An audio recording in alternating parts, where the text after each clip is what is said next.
সরকার রেজওয়ানা হাসান বিরুদ্ধে কোনো অ্যাকশন নিতে যাচ্ছেন না। কেন নিচ্ছেন না? তাহলে কি কেঁচো খুঁড়তে সাপ বের হবে এরকম কিছু কিনা?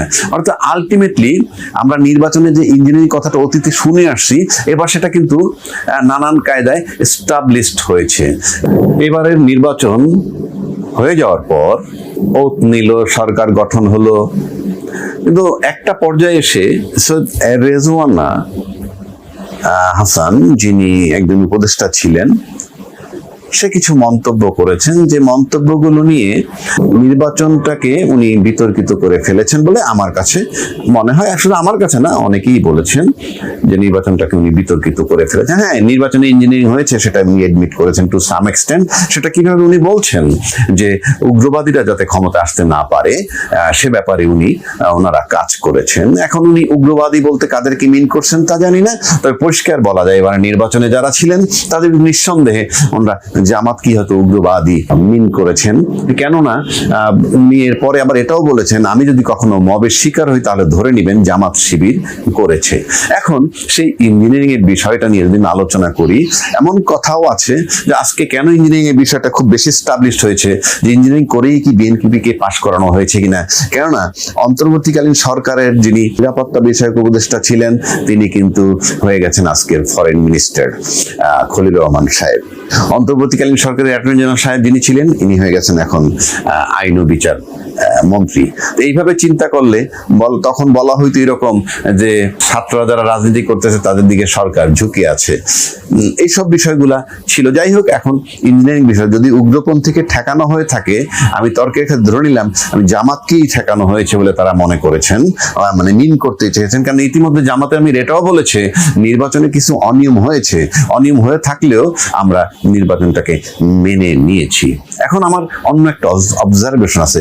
এবার নির্বাচনে আমরা কতগুলো জিনিস দেখছি, যেমন আমরা যদি ধরি মীর কাশেম আলীর ছেলে আরমান, উনি ব্যারিস্টার আরমান, উনি পাশ করেছেন। মতিউর রহমান নিজামীর ছেলে নাজিবুর রহমান মোমেন, উনি পাবনা থেকে পাশ করেছেন। দেলোয়ার হোসেন সাইদি সাহেবের ছেলে মাসুদ সাইদ, উনি পিরোজপুর থেকে পাশ করেছেন। এরপরে যদি আমি সালাউদ্দিন কাদের চৌধুরীর দিকে তাকাই, তার ছেলে হুম্মাম চৌধুরী পাশ করেছেন। এইভাবে যদি আমরা চিন্তা করি তাহলে দেখা যাচ্ছে যে যাদেরকে 1/11 এর পরে সরকার এসে, শেখ হাসিনা সরকার এসে যাদেরকে মৃত্যুদণ্ড দিয়েছিল আন্তর্জাতিক অপরাধ ট্রাইব্যুনালে, তাদের সব সন্তানগুলোই কিন্তু যারা যারা নির্বাচন করেছে তারা পাশ করেছে। প্রশ্ন হচ্ছে যে যেমন হুম্মাম বিএনপি থেকে ইলেকশন করেছেন, ধরে নিলাম সে পাশ করে ফেলেছে, বিএনপির সেই সমর্থন ছিল, কিন্তু অন্য যারা পাশ করেছে তাদের চেয়ে কি বিএনপির ক্যান্ডিডেটের চেয়েও কি তারা ভালো ভোটের অধিকারী ছিল? আমার কাছে তো একটা প্রশ্ন যে এটা কি তাহলে ওই যে ইঞ্জিনিয়ারিং কথাটা আসছে, সেই ইঞ্জিনিয়ারিং এমন ভাবে করা হবে যাতে নির্বাচনী ফলাফলে সবাই তুষ্ট থাকে? তারা কি তাদের পিতা হারানোর ব্যথা যাতে কিছুটা হলেও লাঘব হয় সে কারণে তাদেরকে পাশ করানো হয়েছে কিনা? কারণ এমন কথাও আছে যে জামাতের আমিরকে নাকি মিরপুর থেকে পাশ করানো হয়েছে, এনসিপির নাহিদ ইসলামকে পাশ করানো হয়েছে। যদি এগুলো করে থাকে তাহলে কি যারা আন্দোলন করেছিল, নির্যাতিত হয়েছিল, তাদেরকেও পুরস্কৃত করা হলো? মানে এটা কি এক ধরনের, যে এটা কিন্তু খুব স্বাভাবিক, মানুষ যখন নির্যাতিত হয়, অনেক কষ্ট, দুঃখ, লাঞ্ছনা, তারপরে যদি একটা ভালো অবস্থা পায়, অনেক দুঃখ কষ্ট ভুলে যায়, তাহলে কি ইঞ্জিনিয়ারিং পার্ট এগুলা ছিল কিনা? এটা আমার কাছে একটা প্রশ্ন। কেননা পার্টিকুলার এই লোকগুলাই পাশ করলো যেখানে নর্মালি এমন কোনো মিডিয়া নাই যেখানে জামাতের বিরুদ্ধে র্যান্ডম কথাবার্তা হয় না। জামাতকে ঠেকানোর জন্য রেজওয়ানা সাহেব এই কাজ করলেন, রেজওয়ানা উপদেষ্টারা এটা করলেন, তারপরে তারা পাশ করলো। তারা কি বিএনপির প্রার্থীর সামনে পাশ করার কথা, নাকি তাদেরকে পাশ করানো হয়েছে? এবং এই পাশ করানোর বদৌলতে তারা কি শান্ত হয়ে যাবেন?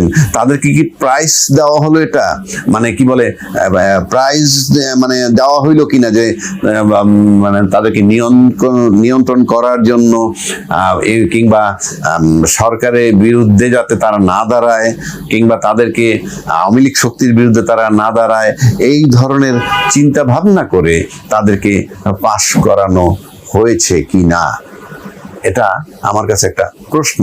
এবং এই প্রশ্নটা আমি রেখে গেলাম। এমনকি আমরা এমনও দেখলাম, যেমন বিএনপির ইলিয়াস গুম হয়েছে, তার ওয়াইফও পাশ করেছেন, মানে তার ওয়াইফ পাশ করেছেন। এই পাশ করলে ন্যাচারালি মানুষ তো ব্যথা ভুলে যায়, নাকি ব্যথা ভুলানোর জন্য, এগুলো আমার কাছে একটা প্রশ্ন থেকে যায়।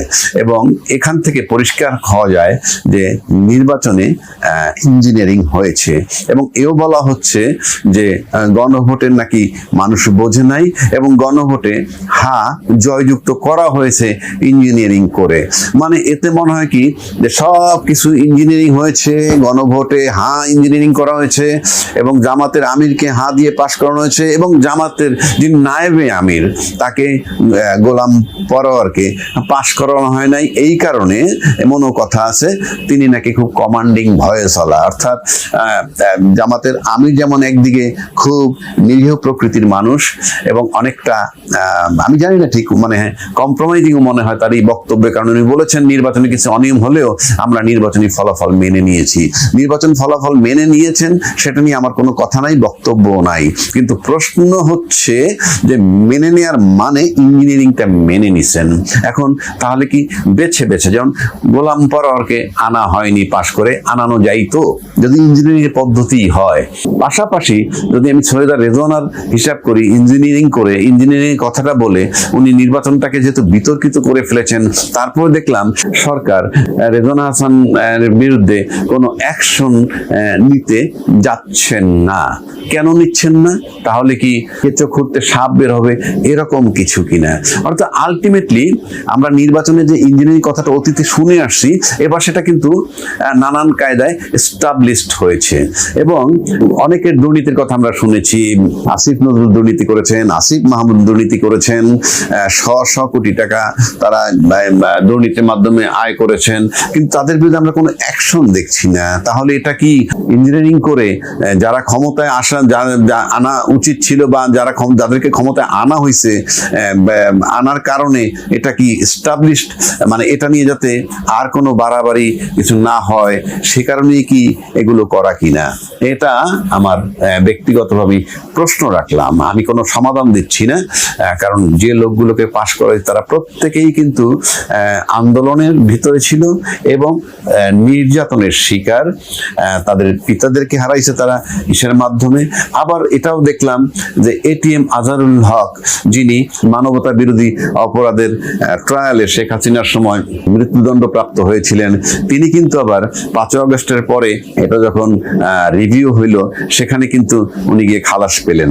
এবং সেখানেও মনে হয় বিএনপি সরকারের যে অ্যাটর্নি জেনারেল ছিল তিনি কোঅপারেট করেছেন, কিংবা খুব জোরালো কিছু করছেন কিনা আমরা ঠিক জানি না। কেননা আমি এই কারণে বললাম, অনেকে বলবেন না এটা তো অন্তর্বর্তীকালীন সরকারের অ্যাটর্নি জেনারেল ছিল, কিন্তু না, আমি বলবো তা না, যেহেতু সেই অ্যাটর্নি জেনারেল পদত্যাগ। অংশ প্রদর্শন, আমরা তো সব শক্তি সব দেখিয়ে ফেলি না, কিছু অংশ প্রদর্শন। কিন্তু আমার মনে আছে একজন কিশোর বয়সে আমি যখন এটা দেখতাম, ব্যান্ড হচ্ছে, তার সাথে মিলিটারিরা যাচ্ছেন, কিছু ইকুইপমেন্ট যাচ্ছে, এয়ারফোর্সের ফাইটার উঠছে, এগুলো এক ধরনের দেশাত্মবোধ, এক ধরনের দেশপ্রেমকে উস্কে দেয়। আমি আজ ইনফ্যাক্ট প্যারেড স্কোয়ারে ছিলাম, এই প্রথম আমি সামনাসামনি বসে দেখলাম, আমি আমার ওই সময়টায় ফিরে গেলাম। তো এত গুরুত্বপূর্ণ একটা অনুষ্ঠান, এটা গুরুত্বপূর্ণ এই সেন্সে বলছি যে এটা টিভিতে যখন টেলিকাস্টেড হয়, আমাদের শিশু কিশোর তরুণদের মনে অসাধারণ রাষ্ট্রের প্রতি, দেশের প্রতি তার যে প্রেম, সেটাকে উস্কে দেয়। কিন্তু এটা বন্ধ করে দেওয়া যায়, যদি বলে উল্টো, যে সম্ভবত এই কারণেই বন্ধ করে দেওয়া হয়েছে যে যাতে আমরা এই দেশের সাথে এনগেজড ফিল না করি। একটা কথা খুব ইম্পর্টেন্ট, একটা স্বৈরাচারী শাসক সবসময় চায় জনগণ দেশের পার্টে এটা না মনে করুক। মানে আমি খেয়াল করেছি 5 তারিখের পর থেকে আমাদের প্রায় প্রত্যেকের এই ফিলিংটা এসছে যে আমি এই দেশের আবার নাগরিক হয়ে উঠলাম। এর আগে খানিকটা আমরা কেউ কেউ বলেন যে আমরা প্রজা ছিলাম, আমার কাছে মনে হচ্ছে টু সাম এক্সটেন্ট আমরা অনেকে কৃতদাসের মতো ছিলাম। সো ওই সরকারগুলো চাইতো যে জনগণ রাষ্ট্রের সাথে তার এনগেজমেন্ট যত কম হয় তত ভালো, সেই কারণে সম্ভবত বন্ধ করে রেখেছিলেন। সো আমাদের সরকার এটা শুরু করলো এবং আমি মনে করি এটা কন্টিনিউ করবে, কারণ আমি শুরুতেই বলেছি এটার একটা হিউজ ইম্প্যাক্ট আছে। শুধুমাত্র আমাদের কি শক্তি আছে, আমরা তো আসলে আমরা সামরিক বাহিনী তৈরি করি কেন? আমরা সামরিক বাহিনী তৈরি করি আমরা এটাকে ডেটারেন্ট হিসাবে ইউজ করার জন্য, আমার কোনো না কোনো শত্রু দেশ আমার সাথে যাতে বা কোনো দেশ আমার সাথে যাতে শত্রুতা না করে। সেটা যেমন দেখাতে চাই, আমি আমার তরুণদের কাছে দেশাত্মবোধ উস্কে দিতে চাই, কারণ এটা যদি উস্কে যায়, মানুষ যদি দেশকে ভালোবাসে অন্তত, তখন দেখা যাবে আমাদের অনেক সমস্যার সমাধান হয়ে যাবে, অনেক কিছু, এবং তরুণরাও ভাববে দেশকে নিয়ে। এবং এই যে প্রধানমন্ত্রী তারেক রহমানের মাধ্যমে আমরা দেখলাম যে প্রাপ্য সম্মানটুকু আসলে দিতে জানতে হয়, এটা আসলে অনেকেই জানে না, এই প্রজন্মের অনেক তরুণই জানে না। যাই হোক, এখন আমি মূল আলোচনায় ফিরে আসতে চাই যে গণমাধ্যমের স্বাধীনতা ও সুরক্ষা। কিছুদিন আগেই মনে হয় 2-3 দিন আগে রিজি সাহেব বলেছিলেন যে মত প্রকাশের কারণে কাউকে আর গুম হতে হবে না। আসলে এই বিষয়টা আসলে কতটুকু সত্য হবে আগামী দিনের জন্য? একটা কথা মনে রাখতে হবে যে মানুষ কেন মত প্রকাশের জন্য গুম হয়েছিল। শুধু গুম না, বহু মানুষকে জাস্ট ভিন্ন রাজনৈতিক মতাদর্শের জন্য গুম করা হয়েছে, বিচার বহির্ভূত হত্যাকাণ্ডের স্বীকার করা হয়েছে, গ্রেফতার করা হয়েছে, নির্যাতন করা হয়েছে। কেন আসলে এটা করা হয়েছে? আপনি খেয়াল করবেন, আমরা যদি আবার প্রিভিয়াস সরকারের সময় যাই, কোন সরকার যদি জনগণের ম্যান্ডেট ছাড়া ক্ষমতায় থাকতে চায় তখন সে ভীত হয়, সে তখন মানুষের কথা গ্রহণ করতে পারে না, সে তখন তার মানুষের বক্তব্য নিতে পারে না, সে শুনতে চায় না, সে ভয় পায়। সে ভয় পায় হচ্ছে তার সমালোচনা যখন চলে, তার এই মতামত, সে সারাক্ষণ ভয় পায় এই মতামতের সাথে সাথে মানুষজন কি একত্র হয়ে রাস্তায় নেমে গেল, তাকে ক্ষমতা থেকে টেনে হিস্ট্রে নামিয়ে ফেললো। কেউ একটা রাজনৈতিক মতাদর্শ আছে, সেটার জন্য সে ভয় পেতে থাকে ক্রমাগত। কিন্তু একটা গণতান্ত্রিকভাবে নির্বাচিত সরকার, আমাদের সরকার, আমরা জনগণের বিরাট ম্যান্ডেট নিয়ে ক্ষমতায় এসেছি, দায়িত্বে এসেছি, আমরা রায়দার এইভাবে বলবো, প্রধানমন্ত্রী এইভাবে বলা পছন্দ করেন। সেই দায়িত্বে আমরা 2/3 বেশি আসনে জিতেছি, ভোটের পার্সেন্টেজ অর্ধেকের বেশি আমরা পপুলার ভোট পেয়েছি। আমাদের বিএনপি যারা স্বতন্ত্র জিতেছেন তাদের ভোট যোগ করলে এটা 60%-এর মতো হয়ে যায়। সুতরাং যে সরকারটা জনগণের ম্যান্ডেট নিয়ে এসছে সে আসলে ভীত হয় না। সুতরাং সমালোচনা, আমাদের প্রধানমন্ত্রীকে নিয়ে যথেষ্ট খোলামেলা, যথেষ্ট কঠোর সমালোচনা, এবং মাঝে মাঝে কিছু কিছু সমালোচনা সীমা ছাড়ায় বলেও আমাদের কারো কারো মনে হতে পারে, বাট স্টিল এটাকে যথেষ্ট স্পেস দেওয়া হচ্ছে। এটাকে আমি মানে সরকারের দিক থেকে কোনো অনুগ্রহ বলছি না, এটা গণতান্ত্রিক অধিকার। একটা গণতান্ত্রিক ব্যবস্থায় বসবাসকারী প্রত্যেকটা নাগরিকের গণতান্ত্রিক অধিকার হচ্ছে আমি যিনি দায়িত্বে আছেন, যিনি ক্ষমতায় আছেন, তাকে জবাবদিহি করব, তার সমালোচনা করব।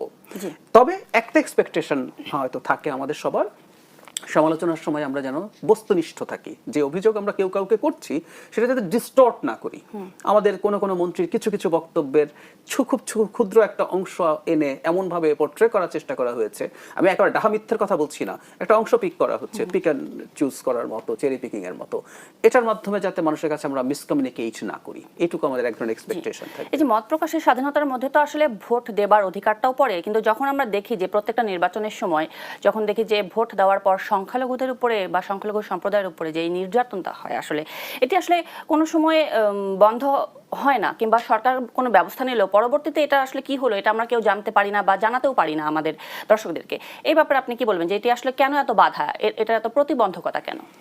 আচ্ছা, আমি এবারকার কথা যদি বলি, আমি আগের কথা জানি না, এবারকার নির্বাচনের পর কোন সংখ্যালঘু অথবা যারা নির্বাচনে পরাজিত হয়েছেন, জামায়াতে ইসলামী এবং তাদের জোট, আপনি তো মিডিয়ায় কাজ করেন, আপনার কি চোখে পড়েছে এরকম কোথাও যে ম্যাসিভ স্কেলে দুই একটা বিচ্ছিন্ন ঘটনা কোথায়, সেটা সরিয়ে রাখে, ম্যাসিভ স্কেল সিস্টেম্যাটিকলি যে বিরোধী দল কারো উপরে প্রচন্ড আক্রমণ হয়েছে বা সংখ্যালঘু সম্প্রদায়ের কারো উপরে, আমার অন্তত চোখে পড়ে। চোর পড়লে কিন্তু আমরা জানতে চাই, আমরা আমি প্রায় বলি যে একটা গণতান্ত্রিক সরকার ডিনাই করে না কোনো কিছু যদি হয়ে থাকে, আমরা কগনিজেন্স নিতে চাই, কারণ প্রবলেমের স্বীকৃতি দিয়ে সমাধান করাই আমার লক্ষ্য। কারণ আমি আবারও মানুষের সামনে ম্যান্ডেটের জন্য দাঁড়াতে চাই। আমি ব্যক্তিগতভাবে মনে করি যে এবারকার নির্বাচনের পর মানে সাধারণত যেটা হয়, পরাজিত হন যারা, তাদের উপরে নানান রকম চাপ শুরু হয়।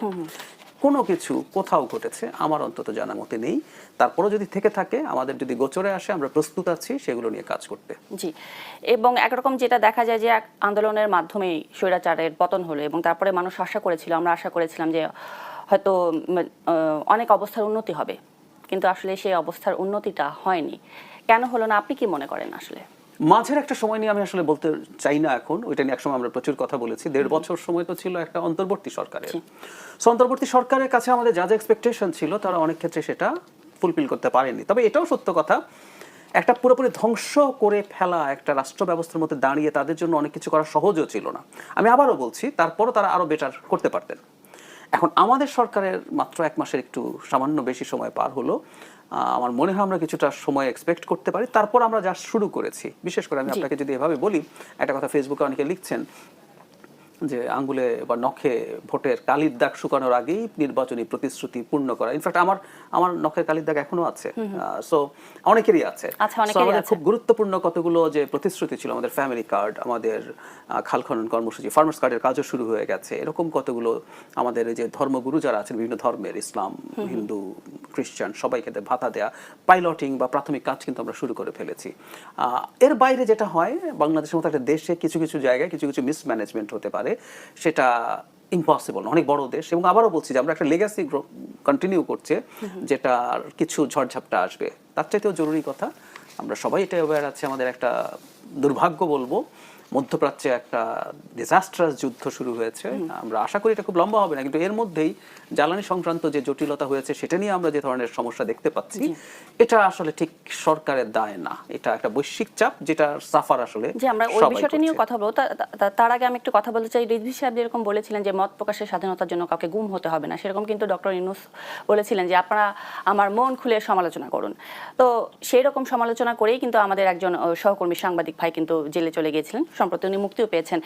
এই যে এই ঘটনাটা ঘটলো, এবং এরকম অসংখ্য আরো ঘটনা আছে, যার কারণে হচ্ছে আমরা গণমাধ্যম কর্মীরা শঙ্কিত যে আমাদের আসলে কি হবে, আমরা ভবিষ্যতে আসলে কতটুকু কাজ করতে পারবো, কতটুকু বলতে পারবো, কতটুকু লিখতে পারবো, বা কতটুকু দেখাতে পারবো জনগণকে। এই জায়গা থেকে আপনি কি মনে করেন যে অবস্থার উন্নতি হবে সামনে? হবে, আমি গ্যারান্টি দিচ্ছি কয়েকটা কারণে। একটা গণতান্ত্রিক সরকারের সময়ে মত প্রকাশকে আমি আবারও বলছি, আমি কি ভয় পাই, আমাদের সরকার কি আসলে খুব ভীত হই যে আমার খুব বড় বিপদ হবে? আমি সমালোচনা রাদার গ্রহণ করতে চাই। কেন?